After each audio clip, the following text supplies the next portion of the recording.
Hello friends, मैं अभिषेक। आप देख रहे हैं लर्निंग विथ अभी। जैसा कि मेरा हिंदी वर्णमाला का पहला पार्ट पढ़ चुका है, उम्मीद है कि आप सब देख चुके होंगे और आप सबको बहुत ही पसंद आया होगा। अब जहाँ तक हमने खत्म किया था उसी के आगे से हम शुरू करते हैं हिंदी वर्णमाला का पार्ट 2। तो हम देखेंगे स्वरों का उच्चारण स्थान, यानी कि अ का उच्चारण स्थान कहाँ से होता है, ई और ई का उच्चारण स्थान कहाँ से होता है, उ और उ का उच्चारण स्थान कहाँ से होता है, री का उच्चारण स्थान कहाँ से होता है, ओ और औ का उच्चारण स्थान कहाँ से होता है, ए और ऐ का उच्चारण स्थान कहाँ से होता है। तो संस्कृत में एक सूत्र है, तो हम सूत्र को जब संस्कृत पढ़ाने लगेंगे उस सूत्र को हम आपको लिखवाएंगे और आपको याद भी करा देंगे।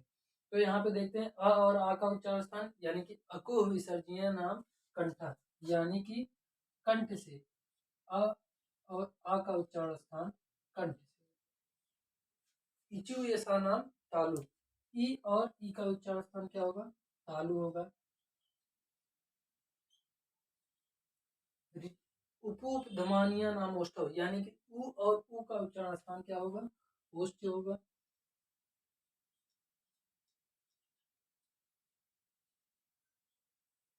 ऋतु रसाणाम मूर्धा, री का उच्चारण स्थान क्या होगा, मूर्धा होगा।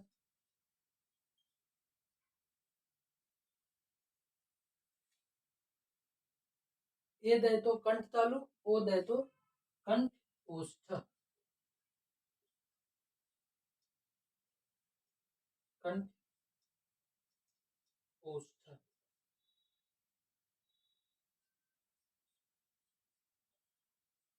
यानी कि ओ और ओ का उच्चारण स्थान कंठ ओष्ठ है, और ए दय तो कंठ तालु, यानी कि ए और ऐ का उच्चारण स्थान कंठ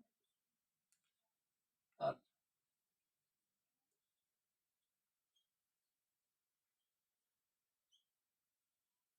आपसे पूछ लेता है कि पेपर में कि आ का उच्चारण स्थान क्या होगा, ई और ई का उच्चारण स्थान क्या होगा, उ और उ का उच्चारण स्थान क्या होगा, री का उच्चारण स्थान क्या होगा, ओ और औ का उच्चारण स्थान क्या होगा, ए और ऐ का उच्चारण स्थान क्या होगा।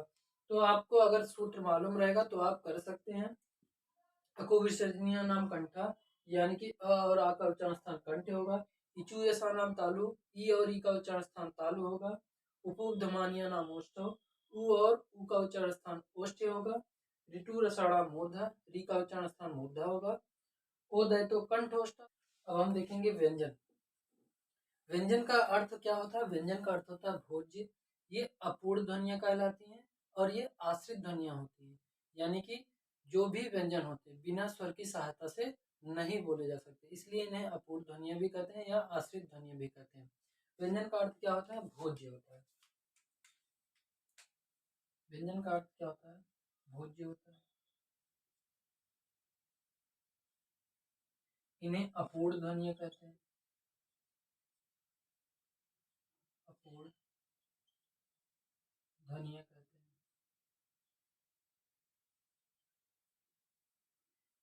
और ये आश्रित ध्वनि होती है।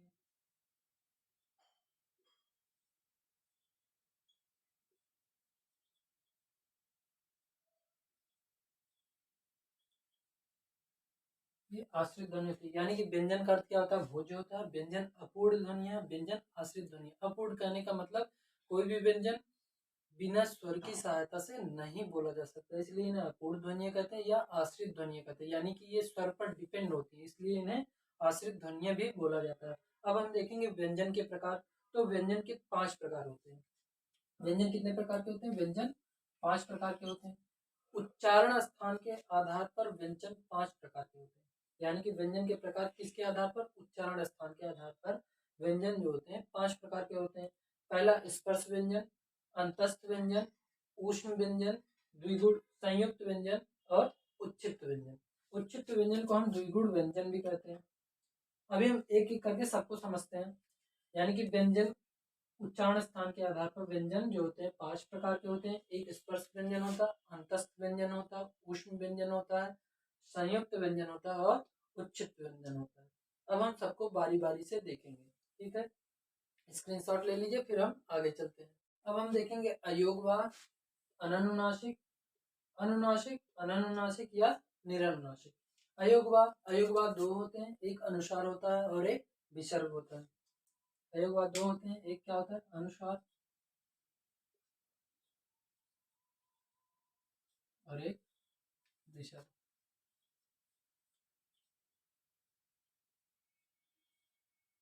अनुस्वार में अंग और विसर्ग में अ। अब हम देखेंगे अनुनासिक।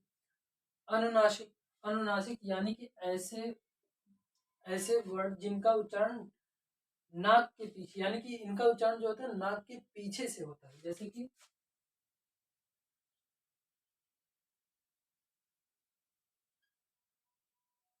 अंग, यानी कि चाँद। जैसे हम चाँद का उच्चारण करेंगे तो इनका उच्चारण क्या होता है नाक के पीछे से होता है। ठीक, अब हम देखेंगे अननुनासिक या निरनुनासिक। ऐसे वर्ड जिनका उच्चारण बिना नाक की सहायता से होता है उन्हें हम अननुनासिक या निरनुनासिक कहते हैं। जैसे कि कमल,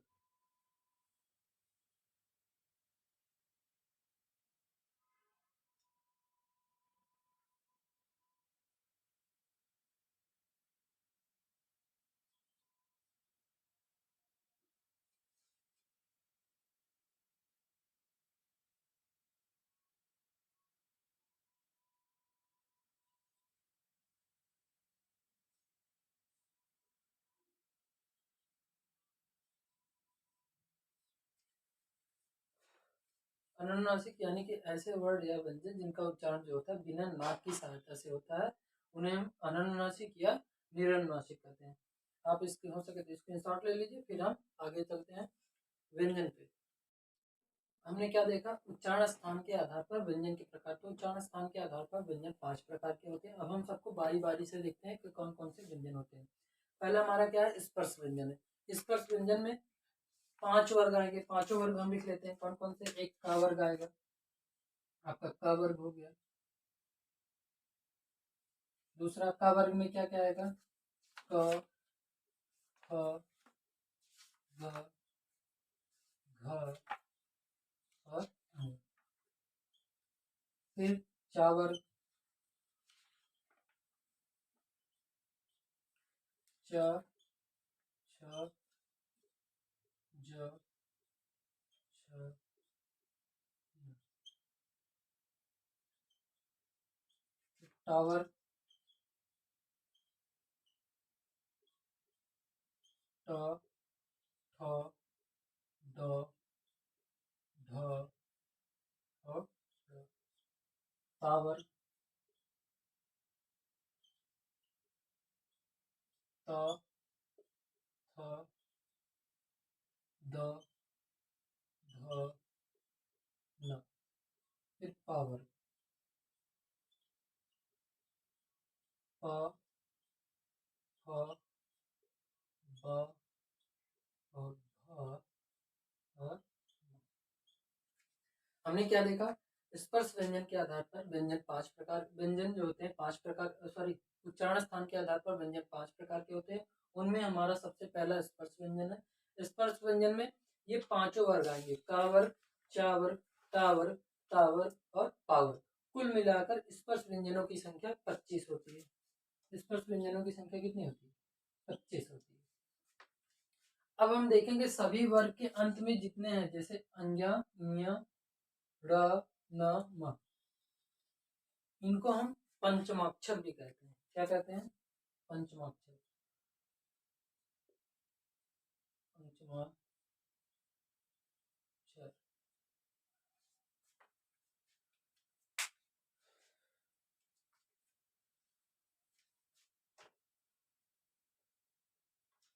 पंचमाक्षर कहते हैं, या नासिक की व्यंजन भी आप कह सकते हैं इनको।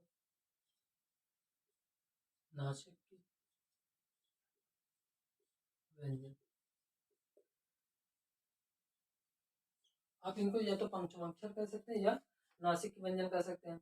अब हम देखेंगे इनका उच्चारण स्थान, इन सबका उच्चारण स्थान कैसे होता है। तो का वर्ग में जितने भी आएंगे, का वर्ग में जितने आएंगे उनका उच्चारण स्थान कहाँ से होता है, कंठ से होता है। चा वर्ग में तालु से होता है।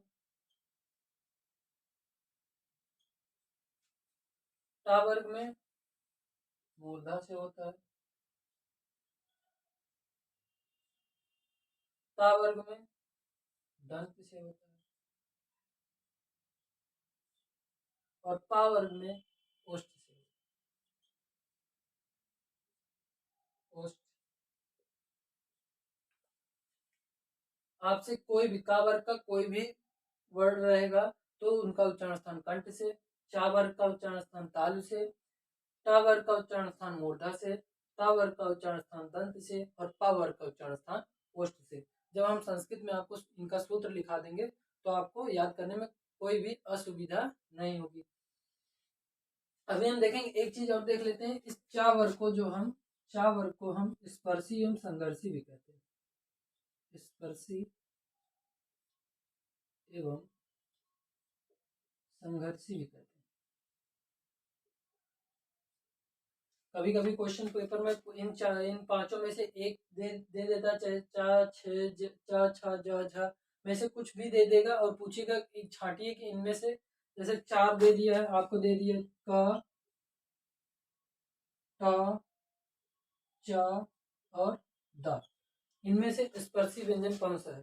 तो जितने भी चा वर्ग वाले होंगे, चा वर्ग वाले सारे हमारे स्पर्शी एवं संघर्षी, यानी कि ये स्पर्शी भी हैं और संघर्षी भी। इनका उच्चारण स्पर्श से भी होता है और जब इनका उच्चारण करेंगे तो संघर्ष के कारण, यानी कि इनको बोलने में हमको थोड़ी ऊष्मा खर्च करनी पड़ती है, इसलिए इनको स्पर्शी एवं संघर्षी भी कहते हैं। आप इतना नोट कर लीजिए, फिर हम आगे चलते हैं। अब हम देखेंगे दूसरा हमारा कौन सा है, अंतस्थ व्यंजन।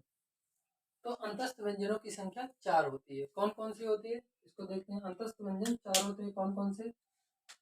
या, रा, ला और वा। ठीक, अब हम इनका उच्चारण स्थान कहाँ कहाँ से होता है? तो या का उच्चारण स्थान तालु से, रा का उच्चारण स्थान मूर्धा से,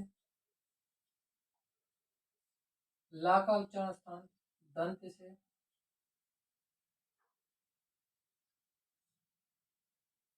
और वा का उच्चारण स्थान दंत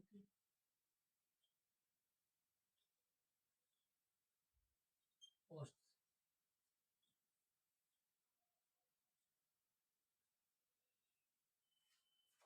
या और जिनमें से या और वह, या और वह, ये हमारे अर्ध स्वर कहलाते हैं, अर्ध स्वर। ये हमारे क्या है, अर्ध स्वर है। और रा को हम देखेंगे, रा को क्या क्या कह सकते हैं? रा को हम लुंठित कह सकते हैं,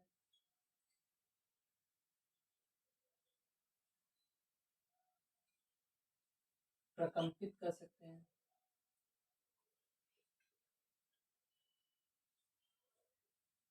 झंकृत कह सकते हैं,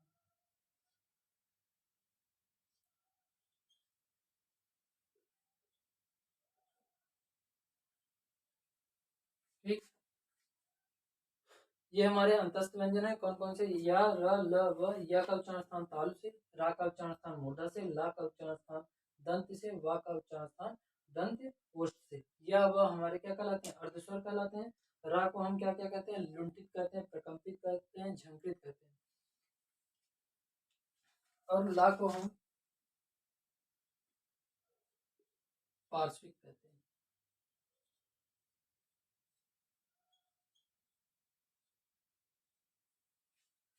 ठीक, या वह हमारा क्या है, अर्धस्वर है।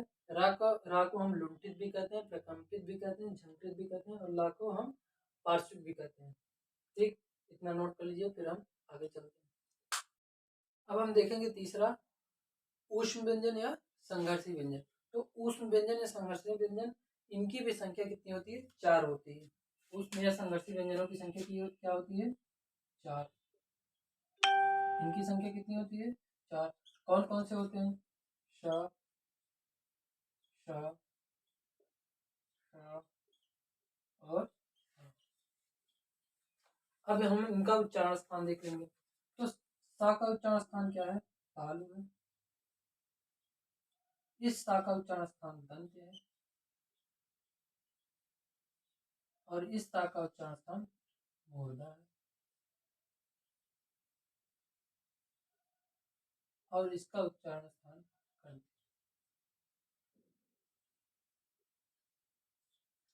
हम देखेंगे तीनों सा में थोड़ा अंतर होता है। ये सब क्या करते हैं, तीनों सा को एक तरह से ही यूज करते हैं, लेकिन जब इस सा को बोलना होगा तो हम अपनी जीवा को जो है तालु में जब स्पर्श कराएंगे तो इस सा का उच्चारण स्थान होता है, इसलिए इसको हम तालव्य, इसको हम क्या बोलते हैं यानी कि ये जो सा है, हम इसका उच्चारण स्थान जो होता है तालु से होता है, इसलिए इसको तालव्य सा बोला जाता है। और ये सा, इस सा का उच्चारण स्थान हम अपनी जीवों को दंत से जब टच कराते हैं, दंत से, तो उसका उच्चारण स्थान क्या होता है, इसको बोलते हैं दंत सा। और ये इस ता का उच्चारण स्थान जब हम अपनी जीवा को मूर्धा से टच कराते हैं तो इस ता का उच्चारण स्थान निकलता है, इसलिए हम इसको मूर्धन्य सा बोलते हैं। तो तीनों सा में हम उम्मीद है आप सबको अंतर समझ में आया होगा। इस ता को हम जब बोलते हैं तो अपनी जीवा को तालु में स्पर्श कराते हैं तो इसको तालव्य सा बोलते हैं। इस था को जब बोलते हैं तो अपनी जीवा को दंत से टच कराते हैं, इसको दंत सा बोला जाता है। और इस सा को बोलने के लिए अपनी जीवा को पीछे मोड़कर, यानी कि जीवा पर जब टच कराते हैं तो इसको मूर्धन्य सा बोला जाता है। तो जब भी इन सबको बोलते हैं ठीक इसी प्रकार से बोला जाता है। तो जब इस सा का उच्चारण स्थान बोलते हैं तो ये खा की तरह प्रयोग होता है। आप इनको नोट कर लीजिए, फिर हम आगे चलते हैं। चौथा हमारा क्या है, संयुक्त व्यंजन। संयुक्त व्यंजन मतलब मतलब ऐसे व्यंजन जो दो व्यंजनों से मिलकर बने हों, इसलिए इन्हें संयुक्त व्यंजन कहा जाता है। संयुक्त व्यंजनों की संख्या कितनी होती है, संयुक्त व्यंजनों की संख्या 4 होती है। कौन कौन से होते हैं आइए देखते हैं। इनकी संख्या कितनी होती है, 4 होती है।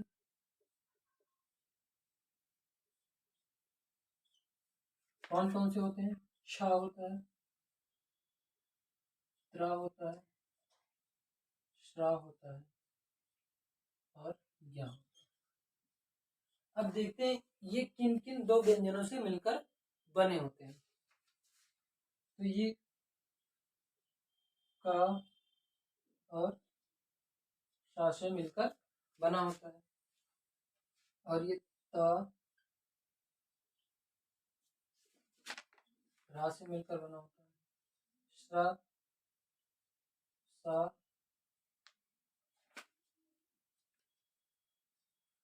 और रा से मिलकर बना होता है। और ज्ञ, ज, ञ से। यानी कि संयुक्त व्यंजनों की संख्या कितनी होती है, संयुक्त व्यंजनों की संख्या 4 होती है। छ, त्र, स्र और ज्ञ। छ जो है क और सा से मिलकर बना होता है। त्र, त और रा से मिलकर बना होता है। स्र, श और रा से मिलकर बना होता है। ज्ञ, ज और ञ से मिलकर बना होता है। ठीक है, इतना नोट कर लीजिए, फिर हम आगे चलते हैं।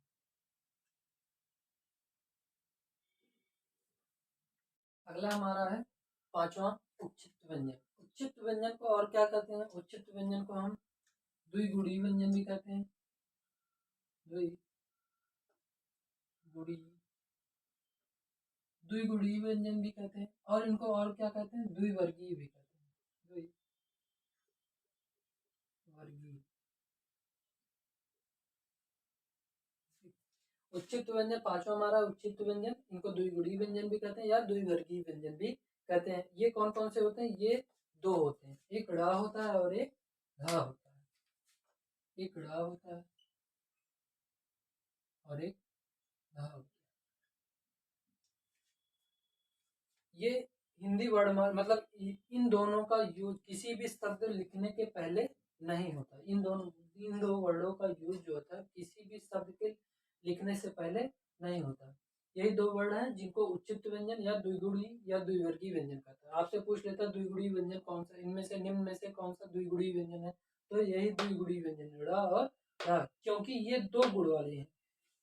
एक डा बोलते हैं और एक ढा बोलते हैं। अगर इसी के नीचे बिंदी लग जाए तो देखिए दो, इनका दो गुणा आ रहा है, इसलिए इनको द्विगुड़ी या द्विवर्गीय भी कहा जाता है।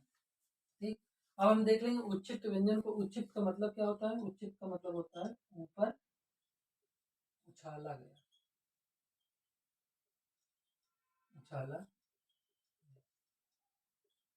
इतना नोट कर लीजिए, फिर हम आगे चलते हैं। अभी तक हमने देखा व्यंजन के प्रकार, उच्चारण के स्थान, उच्चारण स्थान के आधार पर व्यंजन 5 प्रकार के होते हैं। अब हम देखेंगे व्यंजनों के कुछ और प्रकार।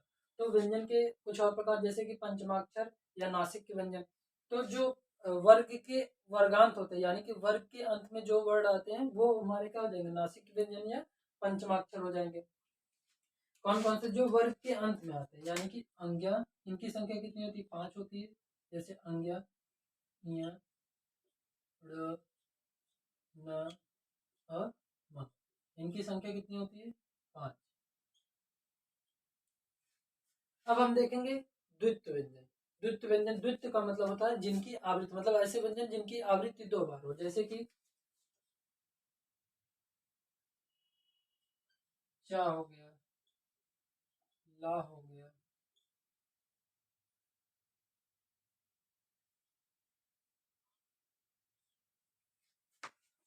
ठीक। अब इनके उदाहरण हम देख लेते हैं। जैसे बच्चा हो गया, बिल्ली हो गई,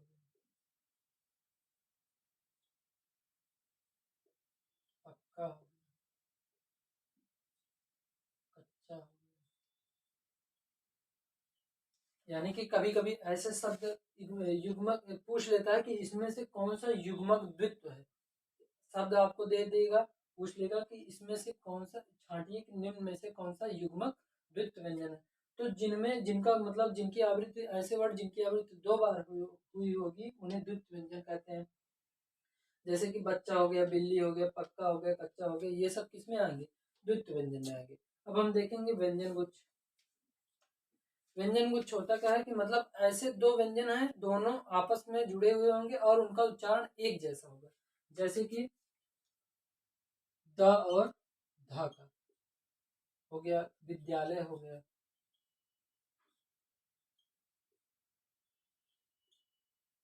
प्रसिद्ध। मतलब ऐसे व्यंजन जो जिनका उच्चारण जो होता है, मतलब दो व्यंजन एक साथ जुड़े हुए होंगे और उनका उच्चारण एक जैसा होगा।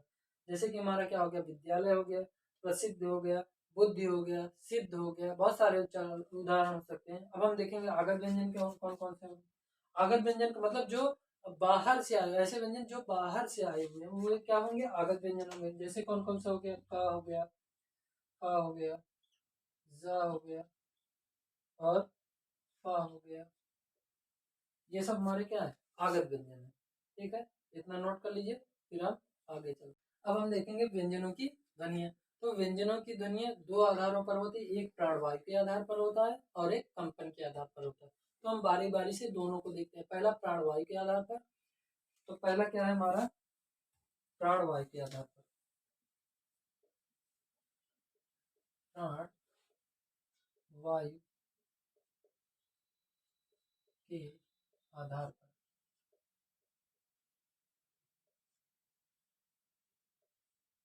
प्राण वायु के आधार पर कौन कौन से होते हैं, एक हमारा होता है अल्प प्राण और दूसरा होता है महाप्राण।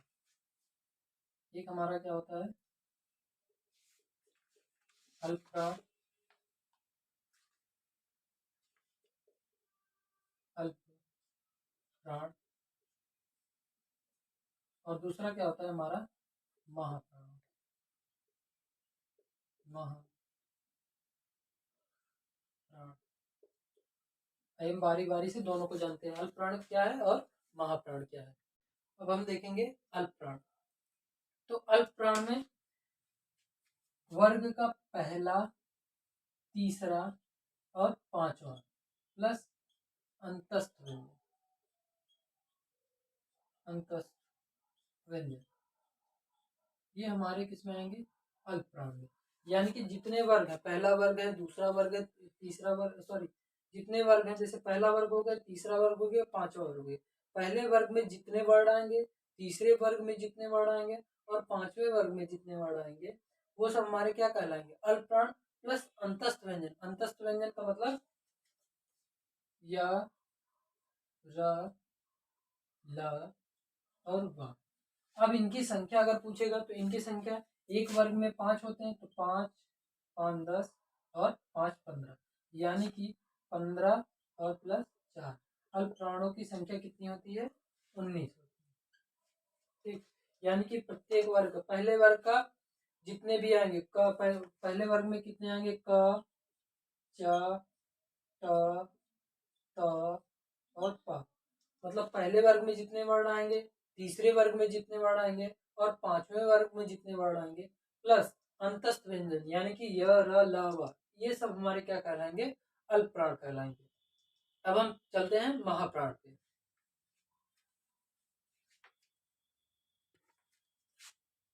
अब हम देखेंगे महाप्राण। तो महाप्राण क्या होता है? जितने भी अल्प प्राण में थे उन सबको छोड़कर सारे महाप्राण में आएंगे। तो यानी कि महाप्राण में दूसरा वर्ग आ जाएगा, चौथा वर्ग आ जाएगा और हमारा क्या हो जाएगा? ऊष्म व्यंजन आ जाएगा। ऊष्म व्यंजन अर्थात दूसरे वर्ग में कितने होंगे? 5 वर्ड होंगे, चौथे वर्ग में भी 5 होंगे, प्लस ऊष्म व्यंजन यानी कि स, श और श और ह। इनकी संख्या अगर पूछी जाए तो 5 5 10 4 14। यानी कि अल्प प्राण और महाप्राण।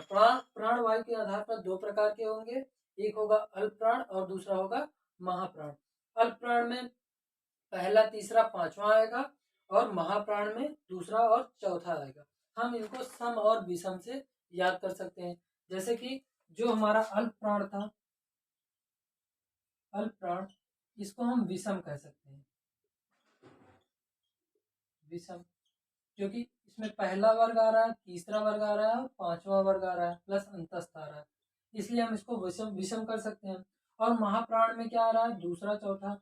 महाप्राण, महाप्राण को हम क्या कह सकते हैं? सम कह सकते हैं। क्यों? क्योंकि इसमें दूसरे वर्ग के प्रत्येक वर्ण आ रहे हैं और चौथे वर्ग के प्रत्येक वर्ग आ रहे हैं, तो इसलिए हम इसको प्लस ऊष्म व्यंजन।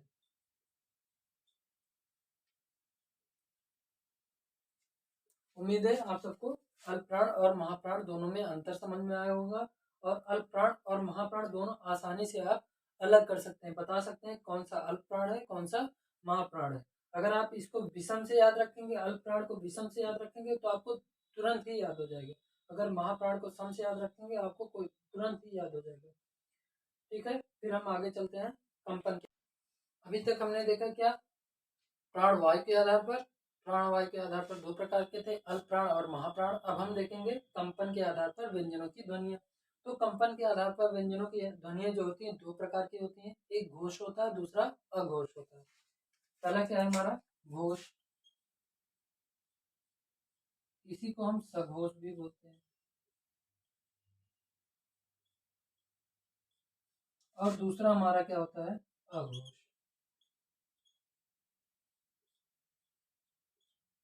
आइए हम दोनों को बारी बारी से जानते हैं, पहले घोष क्या है और दूसरा अघोष क्या है। अब हम देखेंगे अघोष व्यंजन।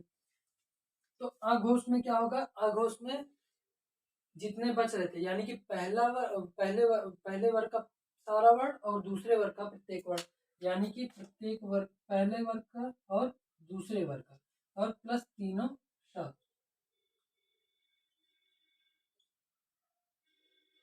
ये हमारे क्या आ जाएंगे? अघोष में आ जाएंगे। इनकी संख्या कितनी होगी?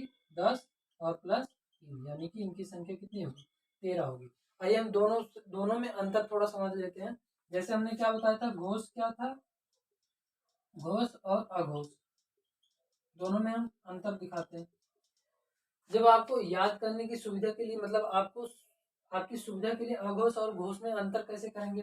देखिए, अघोष में प्रत्येक वर्ग का पहला और दूसरा आ रहा है, तो इसमें देखिए आ पहले आ रहा है, यानी कि जिसमें भी आ पहले आएगा यानी कि पहले आ रहा है आ, इसलिए अघोष में पहला, दूसरा। ठीक, और घोष, इसका मतलब जितने बच रहे हैं वो घोष में हो जाएंगे, तीसरा, चौथा और पांचवा। बाकी इसमें ये तीनों सा आ जाएंगे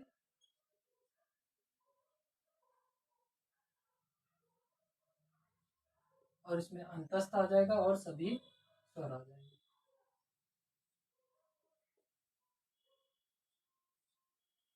सभी, उम्मीद है आप सबको समझ में आया होगा। आइए हम थोड़े और डीप में समझ लेते हैं। अब हम देख रहे हैं क्या कंपन के आधार पर। तो हमने देखा कंपन के आधार पर दो प्रकार के होते हैं व्यंजन, व्यंजनों की ध्वनि दो प्रकार की होती है, एक घोष होता है, दूसरा अघोष होता है। तो घोष में कौन कौन से आएंगे?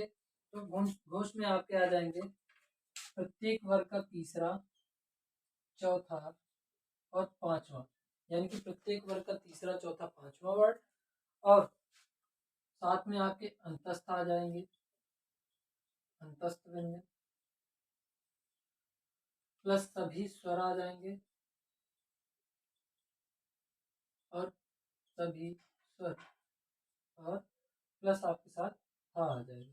यानी कि अगर पूछेगा घोषों की संख्या कितनी होती है तो 3, 4, 5, यानी कि 5, 10 और 15 ये हो गए, प्लस अंतस्थ कितने हो गए आपके 4 हो गए, 15, 4, 19, सभी स्वरों की संख्या 11 और प्लस 1, यानी कि ये हो गया 15, 4, 19, 19 से 20, 20, 10, 30 से 31, यानी कि घोषों की घोष या सघोष की संख्या कितनी हो गई 31 हो गई। आपके तीसरे, चौथे, पांचवें और अंतस्थ, सभी स्वर और हा, ये सब हमारे घोष या सघोष हो गए। बाकी जितने बचते हैं वो हमारे अघोष में आ जाएंगे। अब हम देखते हैं अघोष। अब हम देखेंगे कभी कभी क्वेश्चन पूछ लेते हैं कि निम्न में से इस ऐसे व्यंजन को छांटिए जो अल्प प्राण अघोष हो, अल्प प्राण सघोष हो, या महाप्राण अघोष हो, या महाप्राण सघोष हो, ऐसे क्वेश्चन आते हैं। तो हम देखेंगे कैसे। यानी देखिए अल्प प्राण अगर आपसे पूछ ले अल्प प्राण अघोष, तो प्रत्येक वर्ग का जो पहला वर्ड होगा ये हमारा अल्प प्राण भी होगा, अघोष भी होगा। यानी कि प्रत्येक वर्ग का पहला वर्ड जो होगा, जैसे क हो गया, च हो गया, ट हो गया, ता हो गया, पा हो गया, ये सब हमारे किसमें आएंगे अल्प प्राण अघोष में आएंगे। अब हम देखेंगे अल्प प्राण सघोष, यानी कि प्रत्येक वर्ग के जो पांचवें वर्ग में है, यानी कि जो पांचवा अक्षर होगा वो हमारे अल्प प्राण सघोष में आएंगे। फिर हम बात करते हैं महाप्राण अघोष की। तो महाप्राण अघोष यानी कि प्रत्येक वर्ग का जो प्रत्येक दूसरे वर्ग के जितने भी वर्ण होंगे ये हमारे महाप्राण और अघोष में आएंगे। और महाप्राण सघोष जो प्रत्येक वर्ग का पांचवा वर्ड होगा वो हमारा क्या होगा महाप्राण और सघोष। उम्मीद है आपको मेरा ये सेशन पसंद आया होगा। अगर आपको इस सेशन से कोई भी डाउट हो तो आप मेरे इस नंबर से संपर्क कर सकते हैं और मेरे इस आईडी से भी आप संपर्क कर सकते हैं। तो वीडियो देखने के लिए धन्यवाद।